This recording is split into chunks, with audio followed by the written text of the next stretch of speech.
Final ಆಗಿ ನಮ್ ಕಾಲೇಜಲ್ಲಿ ರಿಅಡ್ಮಿಷನ್ ಮಾಡಕ್ಕೆ ಫಾರ್ಮ್ ಆದ್ರೆ ಕೊಟ್ಟಿದ್ರು.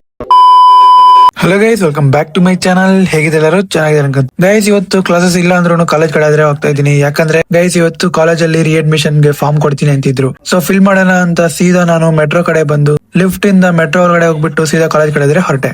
ಅಲ್ಲಿಂದ ಕಾಲೇಜ್ ಹತ್ರ ಬಂದು ಕಾಲೇಜಲ್ಲಿ ಅಡ್ಮಿಷನ್ ಫಾರ್ಮ್ ಇಸ್ಕೊಂಡು ಫಿಲ್ ಮಾಡೋಣ ಅಂತ ಕೂತ್ಕೊಂಡಿದ್ವಿ ಗೈಸ್. ಫ್ರೆಂಡ್ಸ್ ಎಲ್ಲ ಯಾರಿಗೂ ಅರ್ಥ ಆಗ್ತಿಲ್ಲ ಹೆಂಗ್ ಫಿಲ್ ಮಾಡ್ಬೇಕು ಅಂತ. ಅದಕ್ಕೆ ನನ್ನ ಫ್ರೆಂಡ್ಸ್ ಚಾಟ್ ಜಿಪಿಟಿಗೆ ಹಾಕ್ತಿನಿರು ಅಂತಂದ್ರು. ಸೊ ಚಾಟ್ ಜಿಪಿಟಿಗೆ ಹಾಕ್ಬಿಟ್ಟು ಅಲ್ಲಿಂದ ನಲ್ಲಿಕಾಯಿ ಇತ್ತು, ನಲ್ಲಿಕಾಯಿ ಕಿತ್ಕೊಂಡು ನಮ್ ಕ್ಯಾಂಪಸ್ ಅಲ್ಲಿ ತಿನ್ಕೊಂಡು ಕೂತ್ಕೊಂಡಿದ್ವಿ ನಾವೆಲ್ಲ.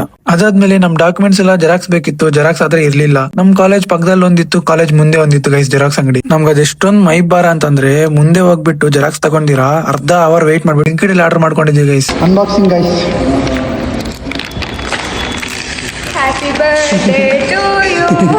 ಡಾಕ್ಯುಮೆಂಟ್ಸ್ ಎಲ್ಲ ತರಿಸ್ಕೊಂಡು 3:30 ವೇಟ್ ಮಾಡಿದ್ವಿ ಗೈಸ್ ಸಿಗ್ನೇಚರ್ ಮಾಡಿಸ್ಕೊಳ್ಳೋಣ ಅಂತ. ಎಷ್ಟು ವೇಟ್ ಮಾಡಿದ್ರು ಗೈಸ್ ಯಾರು ಸಿಗ್ನೇಚರ್ ಹಾಕಿಲ್ಲ. ಅದಕ್ಕೆ ಅದೇ ಬೇಜಾರಲ್ಲಿ ನಾನಾದ್ರೆ ಮೆಟ್ರೋ ಕಡೆ ಬಂದೆ. ಇನ್ನೊಂದ್ ಮೇನ್ ರೀಸನ್ ಏನಂದ್ರೆ ನನ್ಗಾದ್ರೆ ಊರ್ಗ್ ಹೋಗ್ಬೇಕಿತ್ತು, ಸ್ವಲ್ಪ ಕೆಲಸ ಇತ್ತು ಅಂತ ನಾನಾದ್ರೆ ಮೆಟ್ರೋ ಸ್ಟೇಷನ್ ಹತ್ತಿ ಸೀದಾ ಹಾಟ್ ಕಡೆ ಆದ್ರೆ ಹೊರಟೋದೆ. ಇವತ್ತಿನ ವಿಡಿಯೋದಲ್ಲಿ ಇಷ್ಟೇ ಗೈಸ್. ವಿಡಿಯೋ ಇಷ್ಟ ಆದ್ರೆ ಲೈಕ್ ಮಾಡಿ, ಸಬ್ಸ್ಕ್ರೈಬ್ ಮಾಡಿ, ಫಾಲೋ ಮಾಡಿ, ಕಮೆಂಟ್ ಮಾಡಿ. Thanks for watching. Next video ಸಿಗೋಣ.